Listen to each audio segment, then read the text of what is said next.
Angle mort de l'explosion de l'intelligence artificielle, les impacts du développement de cette technologie sur l'environnement sont une bombe à retardement pour la planète.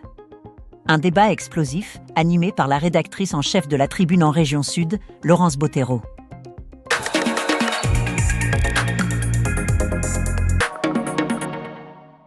Bonjour Isabelle Ril.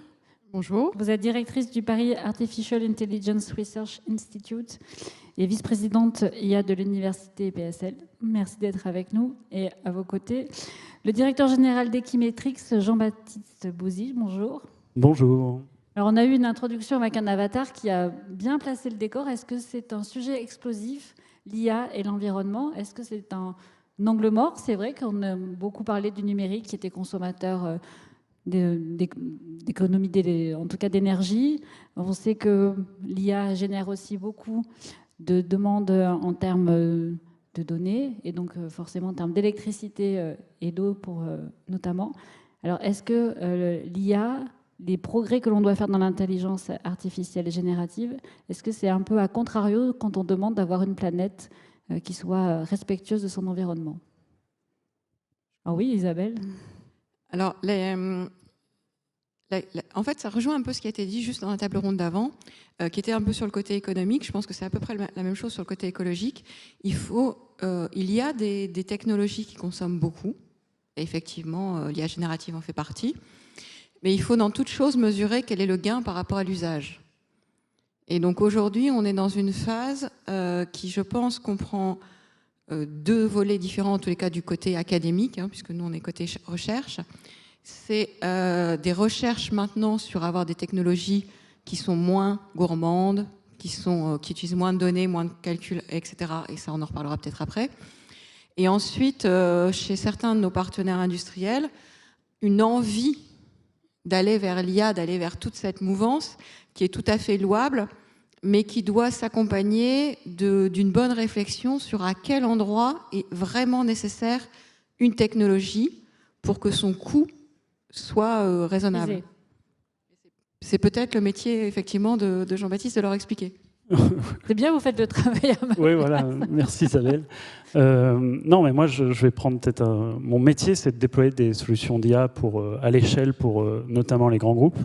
Et pourtant, je suis absolument effrayé par ce que je vois depuis quelques mois.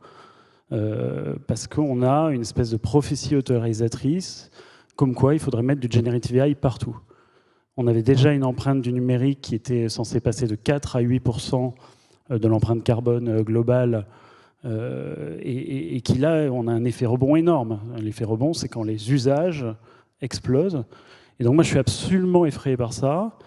Et chaque passage dans une conférence comme ça m'effraie un peu plus, parce qu'on a l'impression que, mon Dieu, si on régule, on va nous priver d'aller encore plus loin, encore plus gros, etc. Et je conseille à tout le monde de regarder un papier de recherche qui est assez fondamental, qui a été publié notamment par Gaël Varocco récemment, et qui dit que « bigger is not better ». Voilà. Et donc une approche raisonnée de l'IA doit être non seulement une question qui n'est pas un angle mort, mais complètement consubstantielle au développement de l'IA. Est-ce que c'est pas un peu justement ça l'excuse de dire bah oui, on consomme beaucoup, mais on en a besoin parce qu'il faut qu'on aille vite sur l'IA générative? Est-ce que c'est pas un peu une fausse excuse, du coup, si je vous suis, que de se dire finalement, oh oui, on a besoin de consommer beaucoup? Oui, moi, mon point de vue, typiquement, il y a une loi en Californie là, où le gouverneur a mis un veto sur cette loi, je crois que ça s'appelait SB 1047. Donc, voilà. Et je pense que sous la fausse barbe de lever un frein à l'innovation, il y avait une mesure complètement protectionniste. Et donc, c'est toujours la réponse de facilité de dire on nous freine, on va aller plus vite, etc. Et une de nos convictions cœur, c'est qu'en fait, une IA frugale et responsable, en fait, non seulement n'est pas contraire à une IA efficace, mais en fait, s'appuie sur les mêmes principes. Il y a une différence entre les modèles de fondation et un modèle déployé à l'échelle dans une entreprise. Et en fait, il y a plein de questions qui se posent sur l'adoption, la résilience des modèles, leur capacité à passer à l'échelle, parce que heureusement, il y a une corrélation entre le coût énergétique et le coût tout court, qui font qu'une démarche frugale est souvent très très compatible avec une démarche plus efficace et plus impactante. Le rôle de la recherche sur ce côté frugal?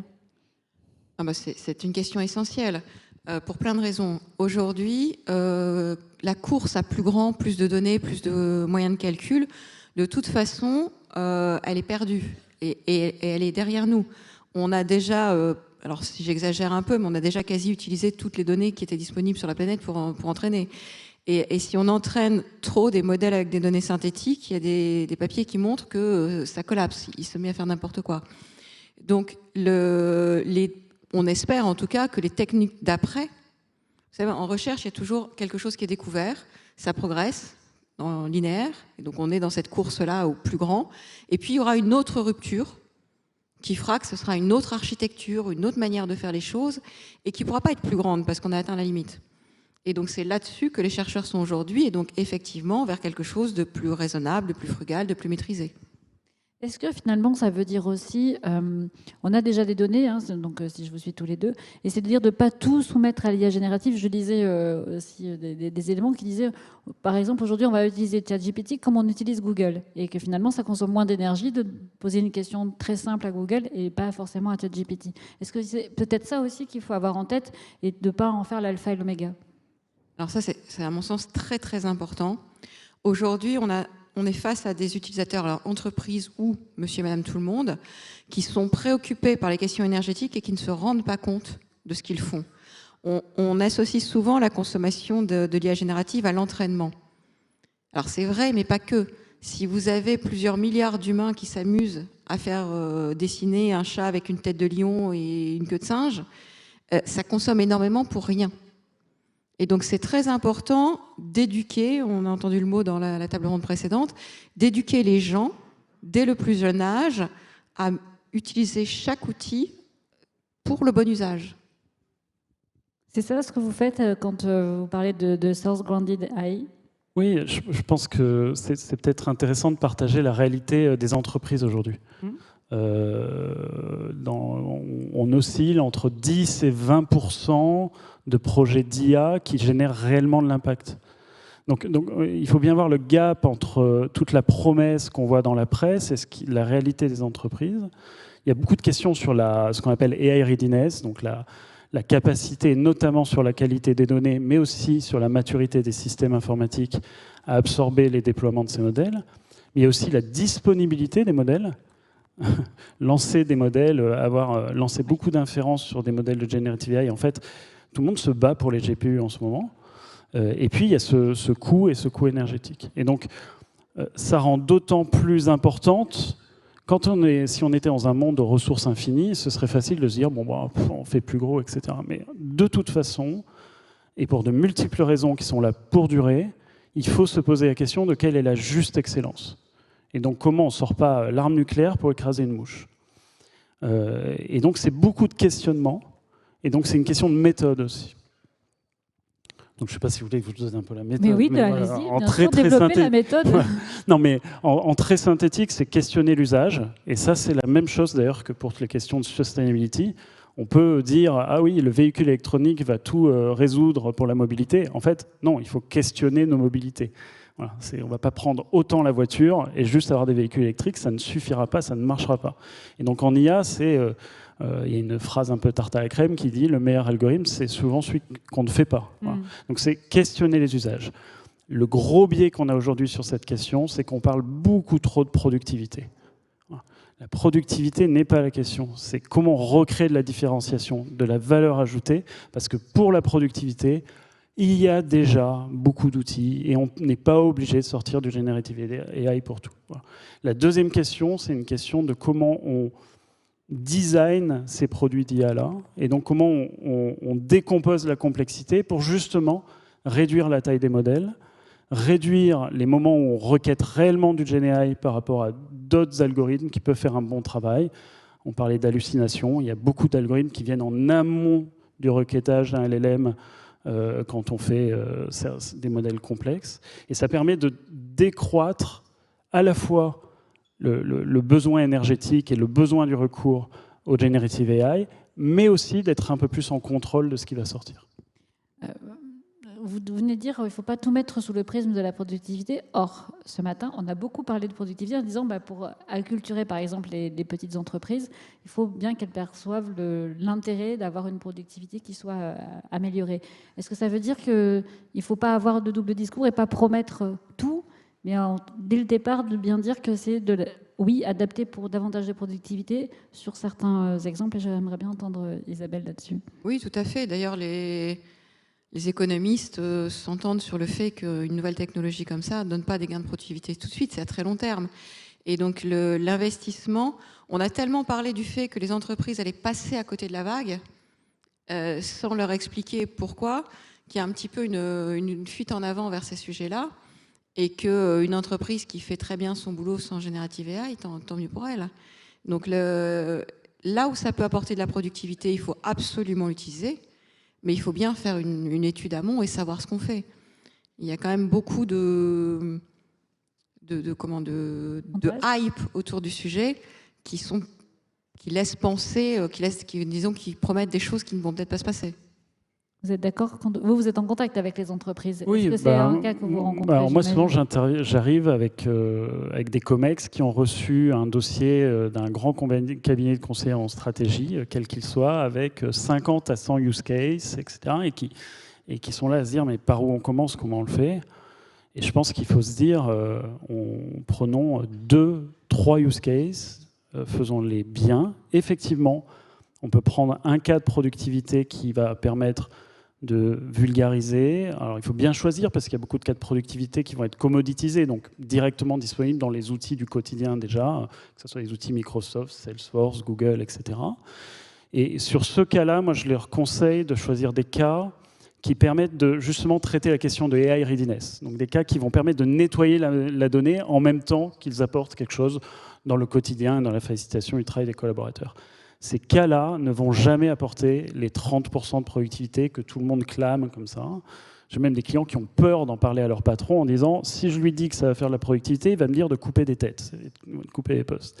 Et ce n'est pas souhaitable, et de toute façon, ça ne se réalisera pas, et pas dans le claquement de doigts.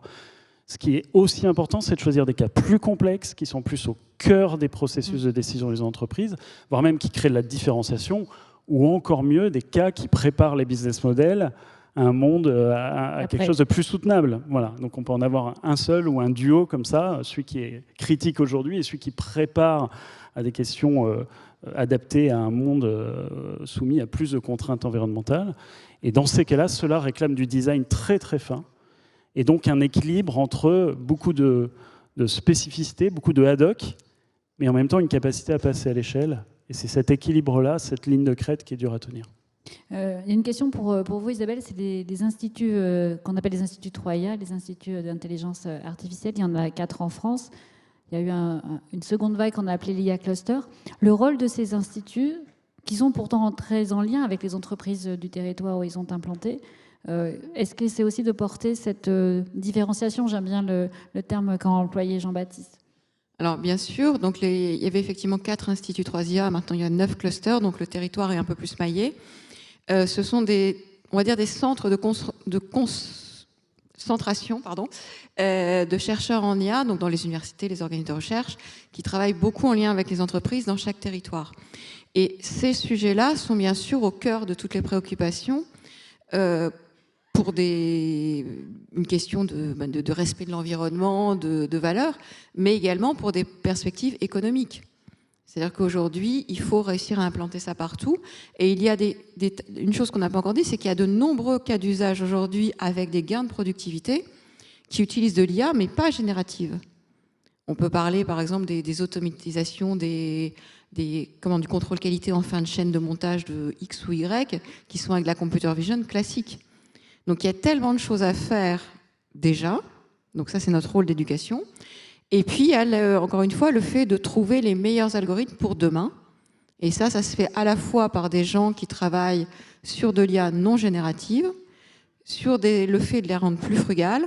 On évoquait juste avant, par exemple, les gens qui travaillent sur les langues rares dans les modèles de langue. Il y a un problème parce qu'évidemment, il n'y a pas assez de données pour les entraîner. S'ils arrivent à résoudre ce problème, ils auront trouvé le moyen de les entraîner avec moins de données. Donc ça fera forcément un gain. Donc c'est vrai sur tous les sujets. Il n'y a pas aujourd'hui un seul sujet qui n'aborde pas ce thème. Est-ce que finalement, ce que vous êtes en train de dire, c'est que, on l'a un petit dit tout à l'heure, l'IA générative, ça ne doit pas devenir l'alpha et l'oméga. Il faut d'abord regarder davantage les usages et regarder l'IA peut-être, je vais dire, plus simple avant d'aller chercher plus loin.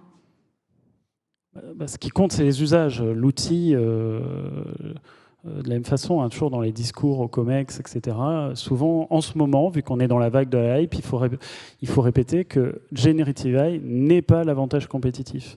Par contre, c'est un enabler, un facilitateur, un accélérateur d'avantages compétitifs, soit existants, soit inventés. Mais l'entreprise doit avoir une ligne éditoriale pour les utiliser au mieux.